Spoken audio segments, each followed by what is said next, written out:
Friends, welcome back to my channel basic linguistics. आज की इस वीडियो में हम बात करेंगे गवर्नमेंट एंड बाइंडिंग थ्योरी, जो कि बहुत ज़्यादा इंपॉर्टेंट है सिंटैक्स में। एंड उसके अंतर्गत हम देख लेंगे आज x bar theory by Chomsky. Right, तो जो गवर्नमेंट एंड बाइंडिंग थ्योरी है, बेसिकली इसके अंतर्गत देखेंगे तो हमें बहुत सारे रूल्स मिलते हैं, ये थ्योरीज मिलती हैं।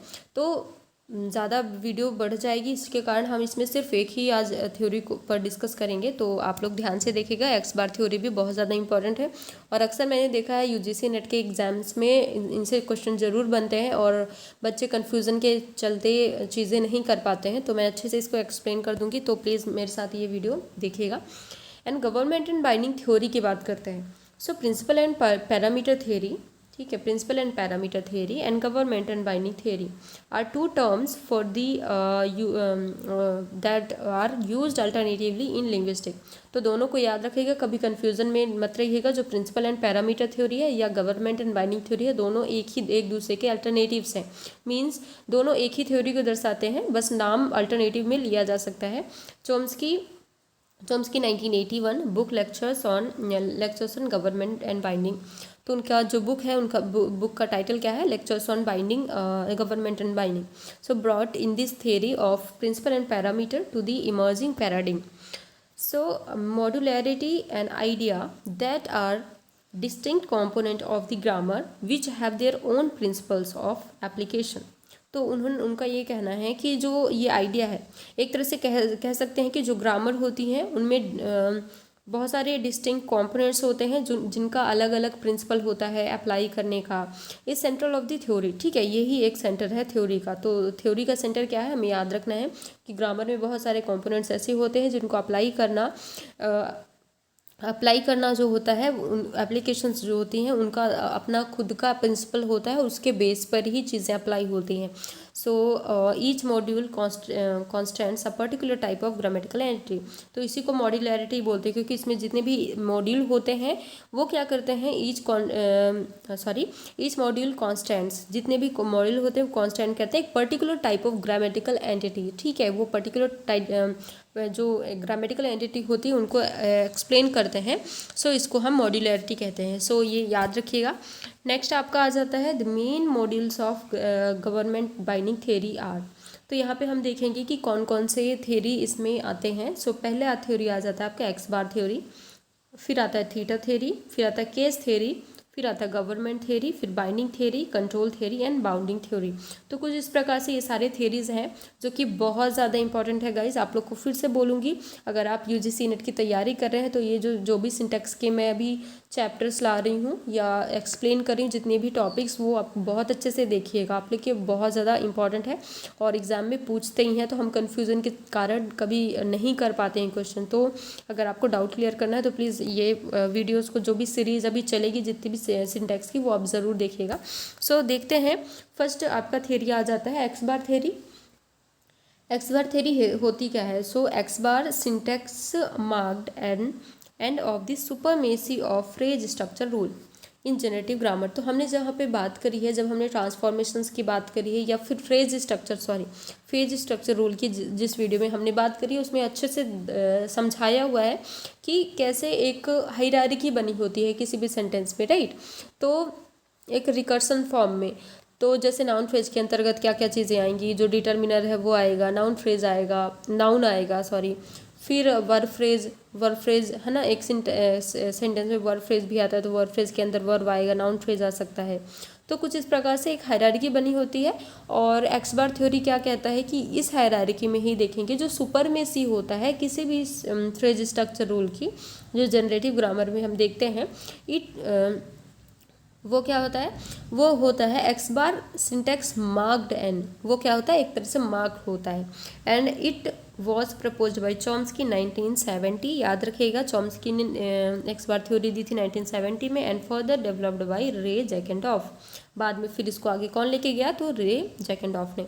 सो rather than having different phrase structure rules for VPs, NPs etcetera, so X bar theory introduced two rules that covers all categories of lexical phrases. तो क्या हुआ था कि जो फ्रेज स्ट्रक्चर रूल्स है, ठीक है, फ्रेज स्ट्रक्चर रूल में इसमें सब में अलग अलग चीज़ें दी हुई, लाइक नाउन फ्रेज के अंतर्गत देखेंगे तो क्या क्या चीज़ें आएंगी, फिर अलग से देखेंगे वर्ब फ्रेज के अंदर क्या क्या चीज़ें आएंगी। तो ये जो एक्स बार थ्योरी है वो क्या करता है, वो इंट्रोड्यूस करता है दो रूल बताता है आपको, जिस रूल को आपको देखकर आप जितनी भी लेक्सिकल कैटेगरीज होते हैं वो सारे जो फ्रेज में लेक्सिकल फ्रेजेस की जितनी भी कैटेगरीज होते हैं उनको एक्सप्लेन कर सकता है। सारे अलग अलग आपको नहीं करने पड़ेंगे। तो आप देखते हैं तो यहाँ पे एक्स जो होता है, ठीक है, X is going to be divided into X specifier X dash, ठीक है, एक्स डैश पे हुआ। एंड उसके बाद देखेंगे फिर यहाँ पे एक्स डैश जो है, एक्स डैश किस पे डिवाइड होगा, एक्स कॉम्प्लीमेंट पे, जो कि वाई पी होगा। वाई पी का क्या मतलब है कि यहाँ पे कोई भी फ्रेज और अदर फ्रेज जो भी आएंगी, ठीक है, वो आपका इसके बाद आएगा। तो कुछ इस प्रकार से ये दो रूल बहुत ज़्यादा इंपॉर्टेंट होता है। सबसे पहले जो भी एक्स है, एक्स किस में, X is going to be specifier X dash फिर किस में डिवाइड होगा, तो एक्स में एक्स कॉम्प्लीमेंट में, जो कि वाई पी होगा। अब नेक्स्ट देखते हैं, जैसे यहाँ पे ट्री डायग्राम पहले देखते हैं, generated by these rules is represented below. So यहाँ पे एक्स मैक्स जो कि हमने एक्स देखा है ना, X is going to be किस में गया था, स्पेसिफायर एक्स डैश में, राइट। तो यहाँ पे देखो किस में डिवाइड हुआ, एक्स जो है वो आपका स्पेसिफायर में हुआ और किस में, एक्स डैश में हुआ, जैसे हमने पहला रूल देखा, ये वाला रूल, ठीक है। दूसरा रूल क्या कहता है, जो एक्स डैश आया, अब एक्स डैश किस में डिवाइड होगा, एक्स डैश एक आपका एक्स में होगा और एक होगा कॉम्प्लीमेंट में, जो कि आपका एक्स वाई पी होगा, ठीक है। तो यहाँ पे आपने देख लिया एक्स और यहाँ पे कॉम्प्लीमेंट। अब बात कर लेते हैं एक्स पी, ठीक है। तो यहाँ पे जो एक्स पी है, सॉरी यहाँ पे चलो एक्स पी भी इसको मान सकते हैं, ठीक है, कंफ्यूज मत होइएगा, एक्स पी या एक्स मैक्स दोनों एक ही हैं। सो एक्स पी जो है is called the maximal projection. यहाँ पे एक्स मैक्स लिखा है ना, एक्स मैक्स का क्या मतलब है, एक्स मैक्स का मतलब है मैक्सिमल, ठीक है, ये मैक्स का मतलब है मैक्सिमल, तो यहाँ पे याद रखिएगा मैक्सिमल प्रोजेक्शन। तो जो भी एक्स पी होगा या एक्स होगा वो आपका मैक्सिमल प्रोजेक्शन होगा, सबसे ऊपर जो सुपरमेशी में रहेगा। वो डिवाइड होता है आपके ये दो पार्ट में। अब देखेंगे एक्स डैश, ठीक है, अब यहाँ पे एक्स डैश है ना, एक्स डैश क्या है, ये है इंटरमीडिएट प्रोजेक्शन, यहाँ पे आपको बीच में दिखाई दे रहा है ना ये, तो ये क्या है, इंटरमीडिएट प्रोजेक्शन। ये सबसे ऊपर है तो इसको मैक्सिमल प्रोजेक्शन, एक्स डैश आपका बीच में है तो इसको इंटरमीडिएट प्रोजेक्शन। अब एक्स इसके अंतर्गत क्या आ जाता है, एक्स, एक्स क्या है, X is a variable ranging over category names as verb noun. तो यहाँ पे एक्स का मतलब कुछ भी हो सकता है, आपका नाउन भी हो सकता है, वर्ब भी हो सकता है, कोई भी कैटेगरी हो सकती है, ठीक है। तो तीनों चीज़ें समझिएगा, एक्स में एक्स मतलब जो भी सेंटेंस की जो सुपरमेसी होगी वो, उसके बाद जो भी एक्स डैश है उसके अंतर्गत जो इंटरमीडिएट प्रोजेक्शन आएगा वो, और फिर एक्स जो है कोई भी कैटेगरी को दर्शाएगा, जो कि वर्ड भी हो सकता है, नाउन भी हो सकता है। So X bar theory can apply to languages with other word orders too. So यहाँ पे एक मिनट। So, the theory suggests that all phrases are projected from lexical categories in the same way, and head X0 subcategorizes for all and only its sisters.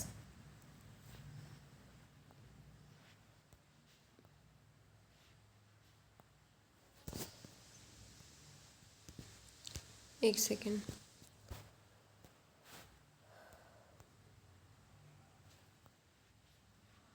सो यहाँ पे क्या देख सकते हैं कि जो एक्स पी था, ठीक है, उसको हमने क्या माना था, मैक्सिमल प्रोजेक्शन माना था। जो एक्स डैश था उसको हमने इंटरमीडिएट प्रोजेक्शन माना था। जो एक्स था उसको हेड माना था। यहाँ पे एक्स क्या है, वेरिएबल आपको रेंजिंग बताता है, जो कि कैटेगरी नेम्स को दर्शाता है, जिसमें वर्ब नाउन कुछ भी हो सकता है। And the theory suggest that all phrases are projected from lexical categories. तो ये जो थ्योरी है वो आपको सजेस्ट करती है कि जितने भी फ्रेजेस हैं वो सारे प्रोजेक्ट होते हैं लेक्सिकल कैटेगरीज में in the same way. And head, यहाँ पे कोई भी हेड की बात अगर करेगी, ठीक है, हेड की बात अगर हम करते हैं तो वो X0 दर्शाता है। एंड सब categorises for all and only it's sister. तो ये क्या करता है, ये सब कैटेगरी बनाता है जिसमें सिर्फ इसके जो सिस्टर्स होते हैं। आपको पता है ना ट्री स्ट्रक्चर में पेरेंटल लैंग्वेज होता है, सिस्टर लैंग्वेज होता है, राइट। तो जो सिस्टर्स होंगी उसको ये रिप्रेजेंट करता है।